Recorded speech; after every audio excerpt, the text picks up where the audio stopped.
button. Hello, everybody, and welcome to a new PennyWise podcast from Lee Enterprises. I'm your host, Teri Barr. And I guess it may be an interesting thing to think about when you watch your kids playing video games to realize they could also be learning about handling their money. No kidding.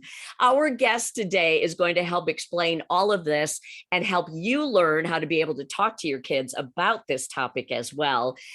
Welcome in Kimberly Palmer. Kimberly is the credit card and personal finance expert with NerdWallet.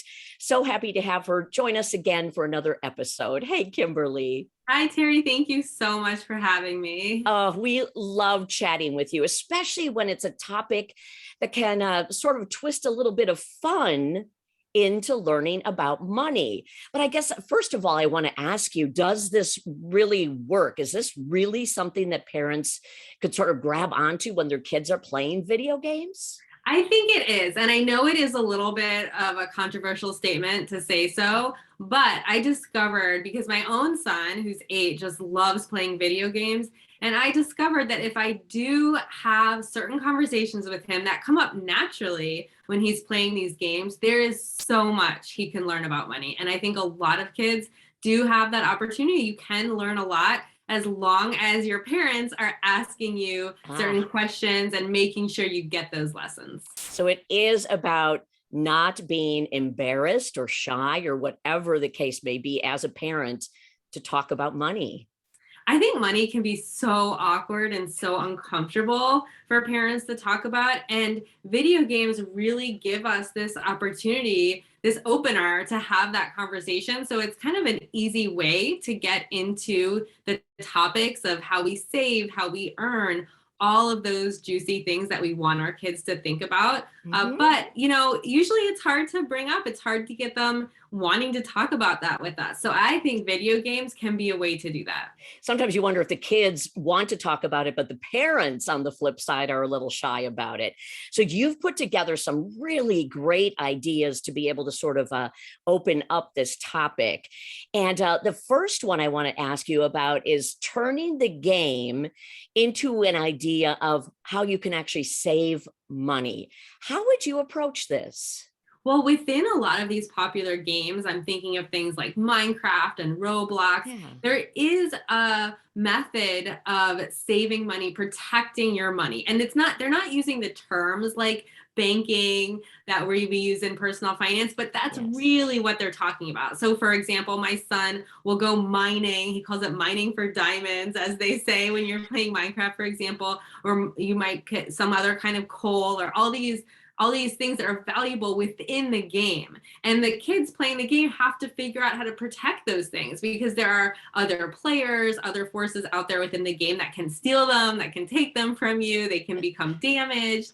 And so it's a good chance to ask, how do you protect what's important for you? Do you keep them in your chest is one method in the game? And it's really a metaphor, I think, for banking. And it can be a chance to talk about, well, how do you keep your allowance money safe? How do we keep our money safe? And it's a way to kind of seg into talking about banking and the whole concept of financial security and safety. Okay. So does your son, for instance, does he actually pay attention to you when you're saying this to him, especially if he's in the middle of a game?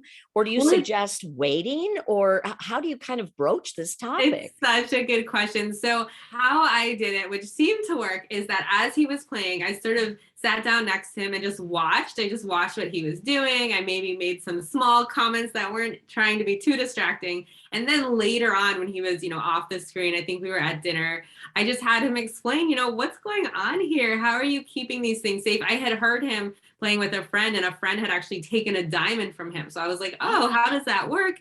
How do you make sure that doesn't happen? It is, and then I said something like, it is kind of like banking, when we put our money in the savings account, we know we're keeping it safe. It's like that chest you have in Minecraft. So I kind of just watched while he was playing, and then we had the conversation about money later. Oh, that's awesome. Okay, good idea. And it sounds like it really opened it up very honestly and easily. So thank you for that. I guess there are the rewards and the challenges in a game what do you learn from those? You may have just given a great example where his friend took his diamond. Well, I think this is really a metaphor for how we earn money in the real world. So within these games, you can actually earn certain rewards. So you might go on a specific quest, you achieve that, and then you get a reward in some form. And that is kind of just like going to a job and, putting your work in and then getting paid. And then you, of course, want to keep that money safe. So it opens up that conversation. How do we earn money? What is worth it? Is the quest you're going on within Minecraft today, is that worth it? How hard is it? What do you have to sacrifice to achieve that? And so it opens up that line of questioning, which really I think is really making a child think about how we earn money and how we achieve things that are important to us and of value. So that opened up a whole nother set of topics for us. Okay. Can I ask, would it at the same time, and your son is 8, I have a nephew who's 7, give them, I don't want to call it chores because that will never work, but if they have some specific tasks or things to do where they can also earn real money and sort of learn this side by side with the game, is that a good idea? I think that is such a great approach. And now, so my son will ask me if he can buy Robux, as they're called within the Roblox game, or the currency within Minecraft. And whenever I want to make sure he understands, money is scarce. Even when we're talking about virtual money, it's still something you want to value. And so I give him ways he can earn that. And I think that's also a chance to have those conversations. So for example, I might have him, it might be a traditional chore, like, doing all the dishes or something beyond his normal chores. Or it might be something that I want him to finish, 5 extra handwriting pages to practice his handwriting. So I'll give him that kind of task, just something so he feels like he's working for it. So he internalizes that sense that, we work for things that we want. It's so fascinating then to see how the real money given to him then can still turn around and he can use it and learn from the game as well.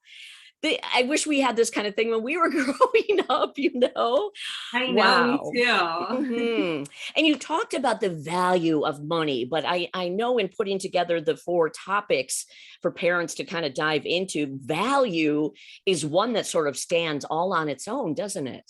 It really does. And this really starts even when they're thinking about buying a new video game or planning for what video games they want. They have to really decide, are you going to save up all of your allowance money to buy that new game that you want? Or are you going to wait for your birthday to ask for it? And it just helps them, plants those questions of how do we plan for the things that we really want? Yeah. And it's similar to when you're playing within the game and you want I know my son likes buying, certain masks or a new sword for his character within the game. And how is he going to earn that? How far in advance does he have to plan? How much work does he have to put in to earn that? So I think it raises all of those questions. There's your real life stuff, isn't it? Yeah. Exactly. Oh my gosh. And then your 4th tip is, really the how to sort of drill it down. And that takes us back to that whole idea again of just being open to talking about money. Exactly. A lot of these questions come down to making trade-offs and what you want to give up now to achieve something later. And that really gets up back to the bigger questions about budgeting and how we pass those lessons on to our kids. So now I really try to go that extra step. This is something I learned from reading this article. I try to go the extra step and ask my son, when you saved for that and you did buy it, was it worth it? Was it a good choice? What else could you have done with that money? And I hope that helps him think through these things that will then help him in the real world when he's dealing with real money. I think as an adult, you're making me think through some of these things. It is a lesson that all of us can learn. And as adults, even speaking with other adults about money can be uncomfortable. So what would you say when it is kids and adults trying to speak to each other on why money is such an important topic? What can we take away from what you learned playing with video games?